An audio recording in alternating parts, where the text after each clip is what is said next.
민주당의 김의훈 의원을 전화로 연결해서 말씀을 좀 들어보려고 합니다. 민주당은 어떻게 대응하고 있고 지금 상황에 있어서 어떻게 평가를 하고 있는지 이 얘기를 좀 들어봐야 될 것 같아요. 자, 김의훈 의원 전화를 연결을 해 보겠습니다.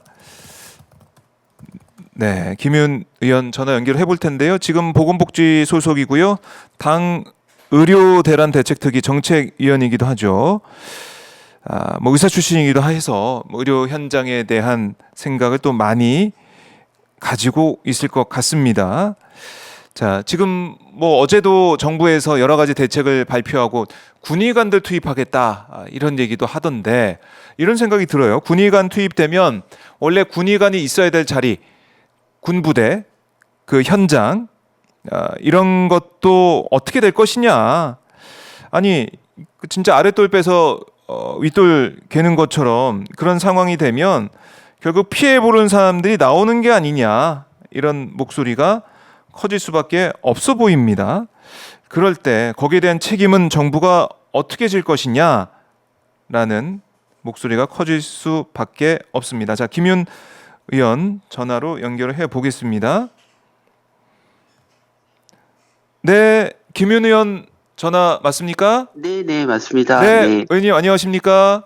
네, 안녕하십니까? 네, 오마이뉴스 박정호 기자입니다. 네. 자, 저희가 지금 조금 전에 저 오마이뉴스 네. 시민 기자, 그러니까 동생이 췌장암 말기로 병원에 입원한 보호자인 저희 시민 기자 전화 연결해서 지금 네. 대학병원 상황이 어떤지 말씀을 들어봤는데요. 네. 말씀 들어오니까 지금 병실 텅텅 비어 있다고 하더라고요. 예, 그 전공의들이 뭐 정부의 의대 증원에 네. 이제 반발하면서 그 병원을 다 이제 사직했고 네.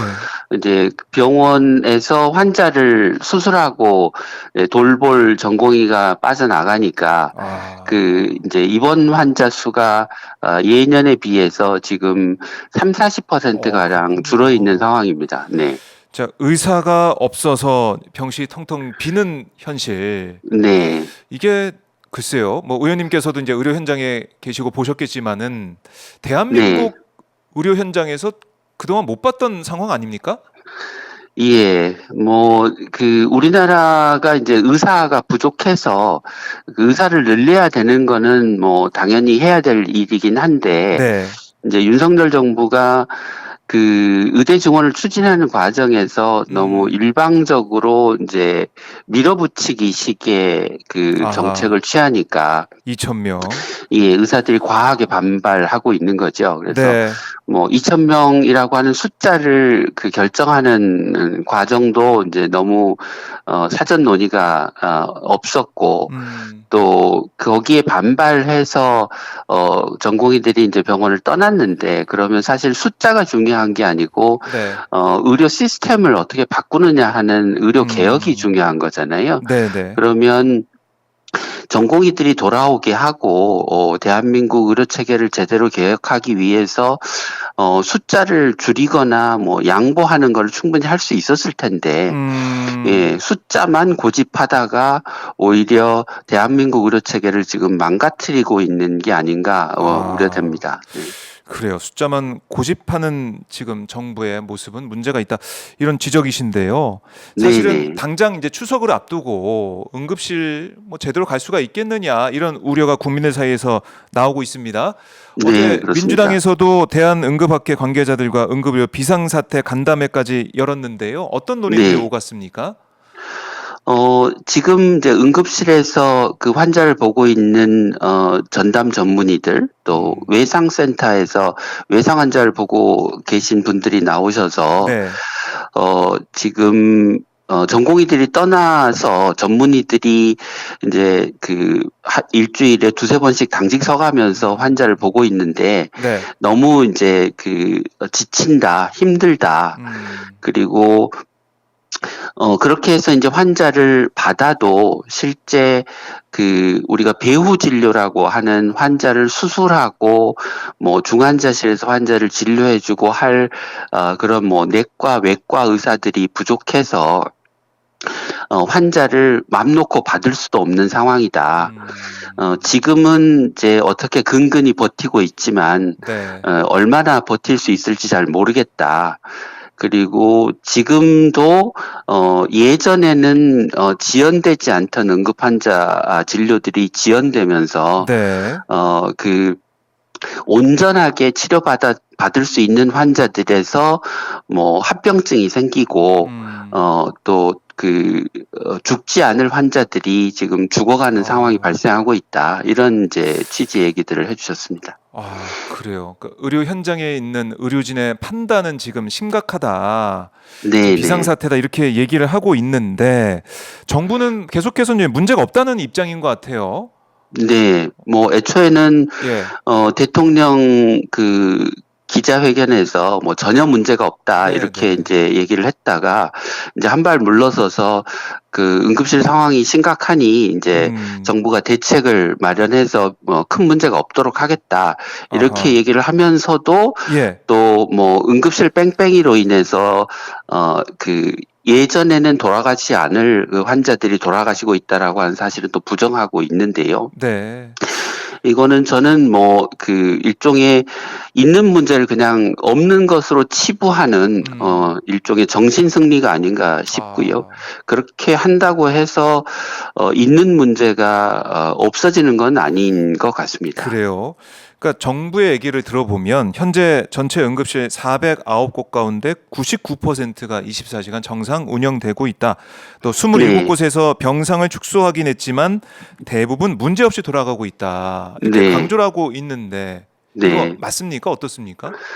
그러니까 응급실이 24시간 문을 열어놓고 있다고 해서 지금 응급 환자를 정상적으로 다 받아서 진료하는 상황은 아닌 거잖아요. 음, 예, 그러니까 단지 응급실이 문을 열고 있는 게 정상이다라고 얘기하는 거는 좀 어거지인 것 같습니다. 문을 그리고 열고 있는 게 중요한 게 아니라 뭐 환자를 그렇죠. 24시간 볼 수 있는 게 볼 수 중요한데 있는 예. 지난 이제 전공의들이 병원을 떠난 이후로 네. 119 자료를 보면 처음 방문한 병원에서 진료를 못 받고 네. 다른 병원으로 다시 전원되는 비율, 그러니까 어, 소위 전원율이라고 하는데요. 네. 그 전원율이 지금 20%가량 높아져 있는 상태거든요. 음, 그러니까 쉽게 얘기하면 응급실 뺑뺑이가 20% 그렇죠. 늘었다, 다른 소방에. 데로 가는. 예, 예. 그런데, 엉뚱하게 병상 얘기를 하고 24시간 문을 열고 있다는 얘기를 하면서 별 음, 문제가 없다라고 얘기하는 거는, 네. 좀 억지인 것 같습니다. 네. 그러니까 구급대원들 얘기를 들어보면 예전에는 이 응급 환자 발생했을 때 어떻게 처치할까, 예, 조치를 할까 여기에 생각을 좀 많이 했다면 네. 요즘에는 어디로 가야 되나 이런 네. 생각을 많이 한다고 하더라고요. 예. 그래서 받아주는 병원이 없어서 예. 받아주는 병원 찾느라고 뭐 수십 군데 전화하고, 아, 예, 거리를 떠돌고 또 예. 응급실 앞에 막상 갔는데도 안 받아준다고 하니까, 음, 응급실 앞에 구급차를 대놓고 계속 받아달라고 사정을 하고 그러다가 환자 상태가 악화돼서 사망하기도 하고 네. 이런 일들이 벌어지고 있는 게 지금 대한민국의 현실인 것 같습니다. 그렇네요. 그러니까 지금 응급실 문을 열어둔다고 하더라도 지금 네, 응급실에서 진료를 하는 의사들 또 이제 네, 응급의학과 전문의도 마찬가지고 의사들이 이제 부족하다 보니까 제대로 기능을 못하는 곳이 점점 늘어나고 있다 이렇게 네, 보시는 그렇습니다. 거네요. 예, 예. 그게 뭐 통계로도 확인되고 있다 이렇게 볼 수가 있을까요? 예, 그렇습니다. 이제 저희가 보건복지부에서 자료를 받아서 봤더니 네. 권역응급의료센터, 그러니까 소위 아, 이제 대학병원급 응급의료센터, 중환자를 진료하는 곳, 10곳 가운데 네. 7곳은 환자를 보통 전문의 한 명이 보는 상황으로 어, 밝혀졌습니다. 예, 그래서 병원당 전담 전문의 수가 12명이 안 되면 네.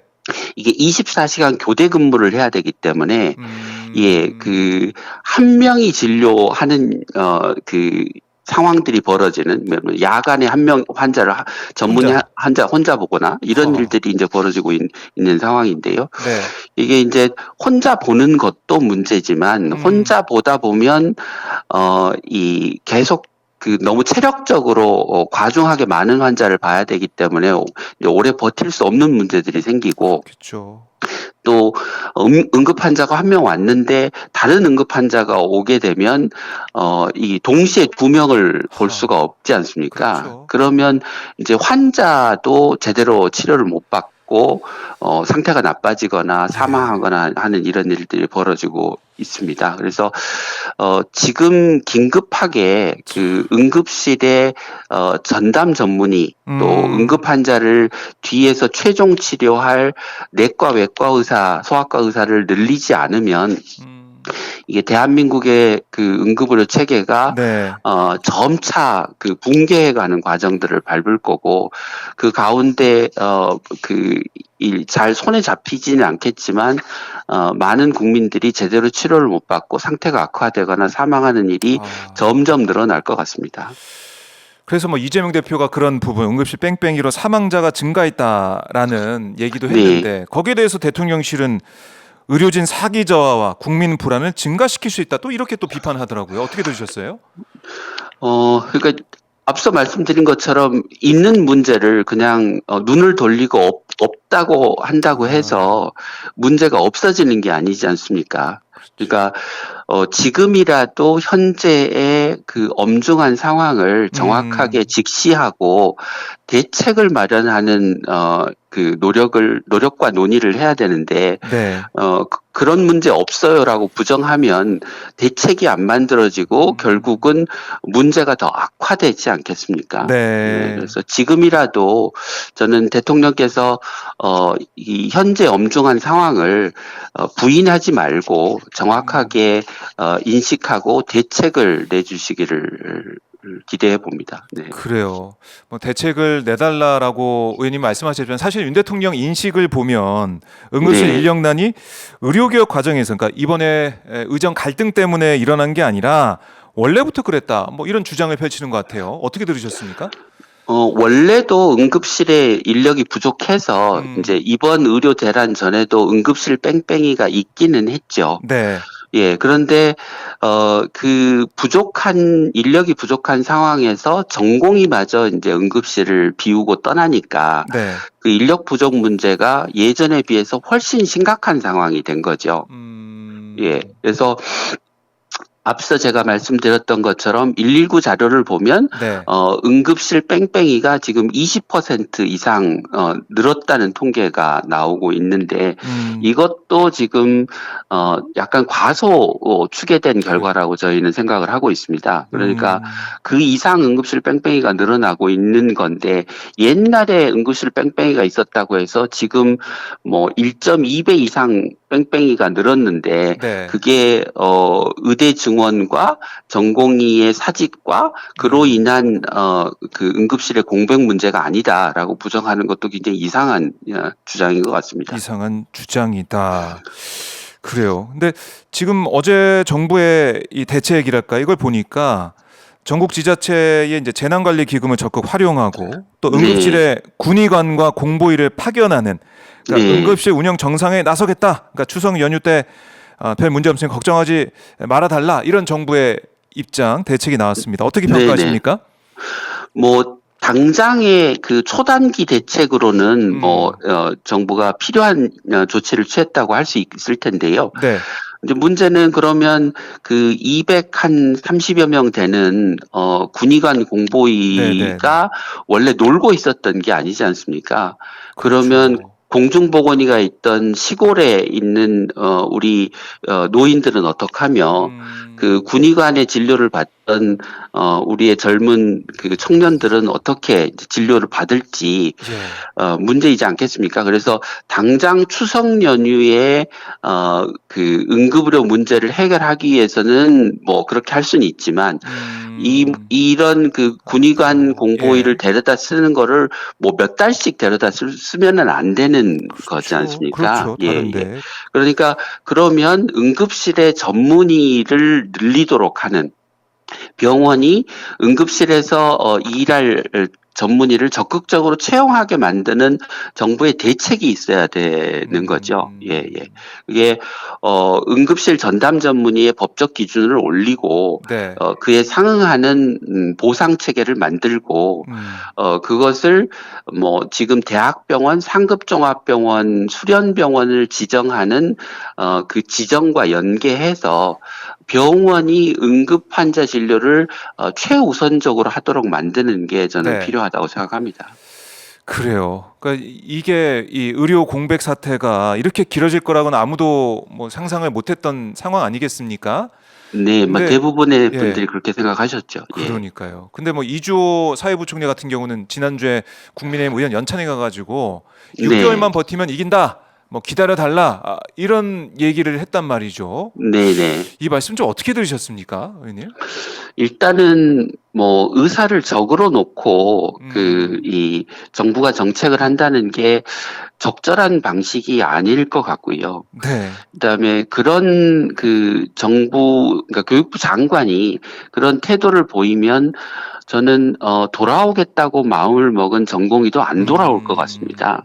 예. 아, 이게 끝까지 싸워보자 이런 얘기처럼 들리지 않습니까? 예. 그러게요. 그래서 지금은 뭐 의대 증원과 관련해서 국민들의 생각, 정부의 생각, 의사들의 생각이 다른 부분이 있더라도 설사 음, 앞으로 우리나라의 의료 체계를 어떻게 복원하고 그 부족한 의사의 문제를 해결하기 위해서 네. 했던 의대 증원과 의료 개혁을 어떻게 성공적으로 추진해 나갈까에 대해서 힘을 합치자고 호소를 해야지 의사와 싸워서 6개월만 버티면 이긴다 이렇게 이야기하면 네. 대한민국 의료 체계를 점점 더 파국으로 몰고 가는 게 어, 아닐까라는 생각이 듭니다. 그래요. 그러니까 이게 이제 시작이 사실은 2천 명이란 숫자 아니겠습니까? 네네. 근데 윤석열 대통령은 계속해서 얘기하는 게 이제 과학적으로 평가해 봤을 때 2천 명. 그러니까 의사가 네. 부족하기 때문에 뭐 몇 명 필요한지 계산해 봤더니 뭐 2천 네. 명이 딱 맞다. 뭐 이런 취재 주장을 하는 것 같아요. 네. 이건 뭐 사실 논란이 된 게 뭐 오래됐으니까 의원님도 이 네. 사안에 대해서는 생각을 좀 많이 하셨을 것 같은데 어떻습니까? 예, 예. 그러니까 2,000명을 과학적인 근거를 가지고 도출했다라고 얘기를 하시는데 사실은 그건 과학적 근거라기보다는 그냥 단순 산수를 하신 거죠. 아, 그러니까 산수했다. 2035년까지 우리나라의 부족한 의사 수가 15,000명이야. 네. 그런데 한 10,000명쯤은 늘려야 돼. 음. 그거를 5로 나누면 1년에 2,000명이야. 이렇게 예. 얘기를 한 거지 않습니까? 네. 근데 부족한 의사 수가 2,000명씩 된다고 하는 거는 맞지만 의대 증원을 하는 과정에서 지금처럼 그 당사자인 의사들이 반발해서 생기는 부작용, 음. 국민들 입장에서 의사들이 반발해서 병원을 전공의들이 떠나서 생기는 입는 피해, 음. 이런 것들을 고려하면 의사들이 수용 가능한 범위에서 네. 의사들과 충분한 논의를 투명하게 거쳐서 사회적 합의를 통해서 적절한 증원 규모를 도출하는 게 그게 과학인 거죠. 예. 아. 예, 그게 객관적인 거고요. 그러니까 네. 대통령의 산수가 과학이다라고 얘기하는 거는 네. 정책 국정을 이끄는 대통령으로서 정책 과정이라고 하는 거를 저는 좀 잘못 이해하고 계신 게 아닌가 싶습니다. 그래요. 그래서 지금 이게 이제 풀릴 기미가 안 보이기 때문에 이 사태가 네, 이조 부총리가 얘기했던 것처럼 6개월만 정말 기다리면은 모든 문제가 해결이 되는지 네. 아니면은 더 큰 파국으로 갈 수 있는지 의원님은 어떻게 전망하십니까? 정부가 앞으로 어떻게 하느냐에 따라 달라질 거라고 생각합니다. 그러니까 네. 정부가 지금처럼 뭐 6개월만 버티면 우리가 이긴다 이런 입장을 고수하면 제가 앞서 말씀드린 것처럼 돌아오겠다고 마음먹은 전공의도 안 돌아올 거다. 예. 그러면 내년 3월이 돼도 사태는 개선되지 않거나 더 악화될 수도 있다라고 생각합니다. 그래서 그 남은 이제 내년 3월까지 남은 뭐 6개월의 기간 동안 네. 어떻게 이 의사들을 설득하고 국민들의 공감대를 더 확대해가고 네. 정부가 의료 체계를 어떻게 개혁할지를 좀 더 명확하게 보여주고 그게 모두에게 더 좋은 방식이라고 하는 것을 이해하고 공감할 수 있도록 만들어야 내년 3월에 사태가 해결이 되지. 지금과 같은 일방적인 밀어붙이기식 의료 개혁, 의대 증원을 계속하면 네. 내년 3월에도 사태가 저는 개선되지 않을 가능성도 상당히 높다고 아유. 생각합니다. 걱정이 됩니다. 근데 기자회견에서 윤 대통령이 했던 말을 좀 복기를 해보면 기자의 질문에 의료 현장 이제 가보라는 거 아닙니까? 그러니까 국민들한테 네. 기자한테 한 얘기지만 사실은 국민들이 보고 있었으니까 국민들한테 이제 의료 현장 가보면 별 문제 없는 게 뭐 이게 잘 대응하고 있는 게 원활하게 되고 있는 게 보이는데 왜 네. 안 가보느냐, 안 가보고 왜 반대하는 사람들 주장을 그대로 얘기하느냐 이렇게 기자회견에서 얘기를 했단 말이죠. 네. 저는 그건 제2의 대파 가격 발언이라고 생각하는데요. 그러니까 네. 잘 돌아가는 곳만 아마 가서 보신 게 아닌가. 지금 저희가 현재 대학병원 응급센터에 네. 근무하는 응급실 전문의 수를 기준으로 계산을 해보면 전체 병원의 3분의 2가 지금 응급실 전담 전문의 한 명이 근무하는 곳이거든요. 환자를 진료하는 상시. 그러니까 그런 전체적인 상황을 보지 않고 그 3분의 1에 해당하는 문제 없는 곳에 가서 보시고 문제 없다고 판단을 하시는 게 아닌가. 누가 대통령을 잘못된 곳으로 데리고 가신 게 아닌가 싶습니다. 그렇군요. 실제 현실을 보지 못하고 있다. 이렇게 네. 판단하시는 거군요. 그러다 보니까 이제 윤석열 대통령이 뭐 이번 의료 대란 이 사태에 대해서의 했던 발언, 뭐 다른 여러 가지 발언 이걸 좀 다 이제 묶어가지고 윤석열 대통령만 좀 다른 세상에 뭐 다른 네. 세계에 있는 게 아니라 이런 얘기가 회자가 될 정도로 국민들이 많이 고통받고 있고 분노하시는 것 같아요. 예, 그렇습니다. 사실 어제 개원식에 윤석열 대통령이 또 불참을 해가지고 이것도 많은 이제 비판을 받고 있는데 네. 의원님도 이제 초선 의원으로서 개원식 많이 좀 기다리셨을 것 같은데 대통령이 없는 개원식 참 여러 가지 좀 생각하셨을 것 같습니다, 의원님. 네. 그러니까 뭐 국민을 위해서 대한민국이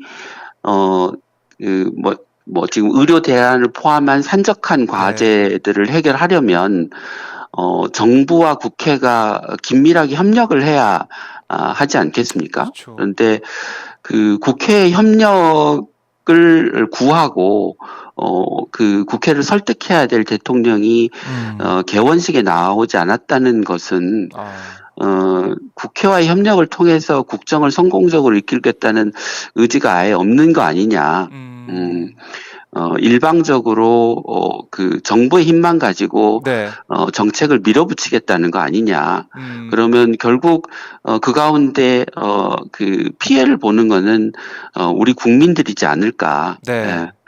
그래요. 라는 생각이 들었습니다. 그러니까 의료 문제를 포함해서 전국 이 국정 현안 자체에 있어서 정말 돌파구가 안 보인다 이런 생각이 드는데 윤석열 대통령이 전혀 변하는 모습을 보이지 않고 있다 이런 비판은 커지고 있습니다.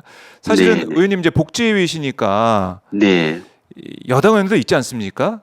그리고 또 뭐 여러 친분이 있는 여당 의원도 있을 것 같은데 의료 이 사태에 대해서는 의정 갈등에 대해서는 여야 뭐 이걸 떠나가지고 걱정을 많이 할 것 같은데 어떻습니까? 여당 쪽 반응은 좀 어떻습니까 요즘에?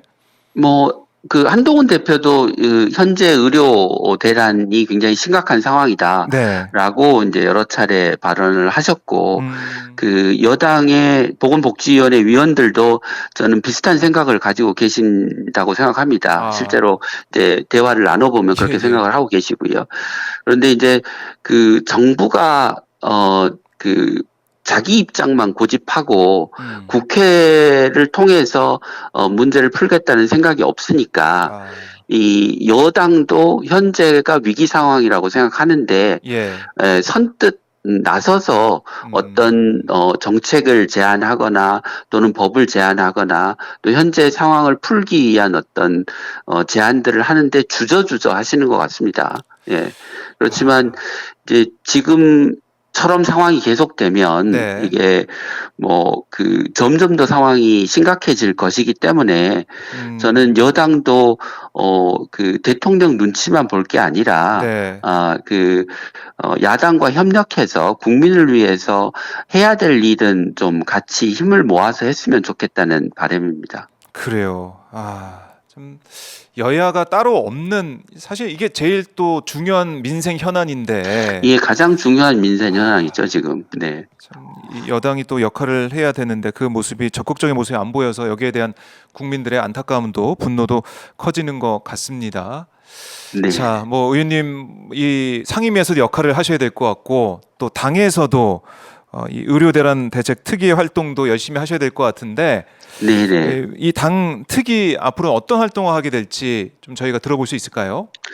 예, 당의 이제 특위의 위원장이신 박주민 의원과 네. 뭐 여러 의원님들과 함께 이제 상의를 해 나가면서 결정을 해 나가야 되는데요. 일단은 초기라 이제 현장의 목소리를 주로 듣는 일을 했고 네. 내일은 이제 모여서 그러면 우리 특위가 앞으로 어떻게 해 나가야 될지에 대해서 논의를 하기로 했습니다. 그래서 네. 현장의 목소리를 듣는 것, 뭐 구체적인 현실을 정확하게 알릴 수 있는 사례들을 발굴하는 것, 또 그것과 함께 대안을 제시하는 것, 뭐 이런 역할들을 해 나가야 되지 않을까 저는 개인적으로 그렇게 하고 있습니다. 네. 사실 의료 대란 문제를 풀기 위해서는 뭐 제1야당 그리고 원내 일당인 민주당의 역할이 중요할 것 같고요. 네네. 또 의원님도 이제 전문가로서 이 의견도 많이 내시고 네네. 목소리를 또 많이 내실 것 같은데 개인적으로 의료 대란 문제 이거 좀 어떻게 풀어야 한다고 보시는지 이거 좀 듣고 싶네요, 의원님. 앞서 말씀드린 것처럼 이제 의대 증원은 우리나라 의사가 부족하니까 이제 했어야 될 일인데 의대 증원의 과정이 지금 너무 폭력적이었기 때문에 지금 같은 상황이 벌어졌기 때문에요.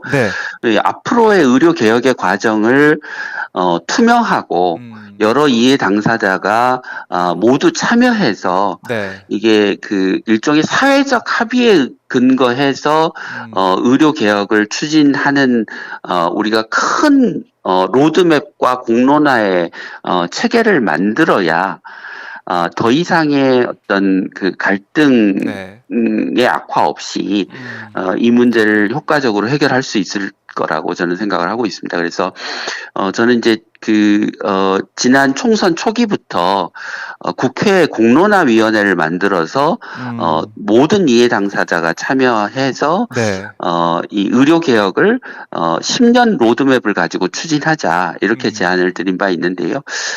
저는 그 제안이 여전히 유효한 제안이라고 생각을 하고 있습니다. 알겠습니다. 공론화 과정을 거쳐야 된다. 이게 밀어붙이식으로 하면은 절대 안 된다. 이렇게 말씀하신 걸로 정리를 해 보겠습니다. 자, 의원님, 저희가 이제 전화로 연결했는데 직접 네네. 나와서 좀 말씀드려서 얼마나 좋았을까? 이런 또 네네. 개인적인 아쉬움도 예, 있습니다, 예. 의원님. 네네. 다음에 저희가 한 번 더 모셔가지고요. 네. 뭐 특위 진행 상황이나 네네. 아니면은 지금 의료 대란 사태도 어떻게 풀어야 될지 말씀을 들어보는 시간을 갖도록 하겠습니다. 네, 다음에 불러주시면 꼭 나가겠습니다. 네네. 알겠습니다, 의원님. 오늘 말씀 잘 들었습니다. 네, 고맙습니다. 고맙습니다. 자, 지금까지 김윤 민주당 의원과 말씀을 나눠봤습니다. 저희가 지금 의료 대란 사태에 있어서 우리 이제 오마이뉴스 권미숙 시민 기자가 쓴 기사 이게 좀 반영이 컸기 때문에 우리 권미숙 기자를 전화로 연결해서 지금 의료 현장의 상황 생생하게 들어봤고요. 이어서 이제 민주당 지금 의료 대란 대책 특위 활동이 하고 있는 김윤 의원의 대책 내용까지 들어봤습니다. 사실 여러 가지 이해관계가 걸려 있고 또 국민들에게 큰 영향을 미칠 수 있는 사안들 이거는 물론 뭐 정부가 국정 운영에 키를 쥐고 있다고는 하지만 국민의 대표인 국회에서 논의를 하고 또 당사자들과 대화를 충분히 하면서 하나하나 만들어 가야 되는 그런 사안일 텐데 특히 의대 정원 증원 문제 같은 것들은 정말 세심하게 다뤄야 될 문제인데 졸속으로 마치 이제 과학이 아닌 산수 문제로 접근해서 폭력적으로 밀어붙이기 식으로 해나가고 있다라는 지적, 뭐 김현 의원도 그렇고 여기저기서 강하게 나오고 있습니다. 여기에 대한 정부의 대응, 뭐 문제 없다, 괜찮다 이 말만 반복을 하고 있는데요. 하지만 우리 국민들의 불안감, 우려는 계속 커지고 있죠. 이 사안 오마이 TV에서는 하나하나 짚어가고 또 대안 대책도 하나하나 알아보도록 하겠습니다. 여러분 오마이 TV 오늘 하루도 계속해서 본방사수 계속 지켜봐 주시고요.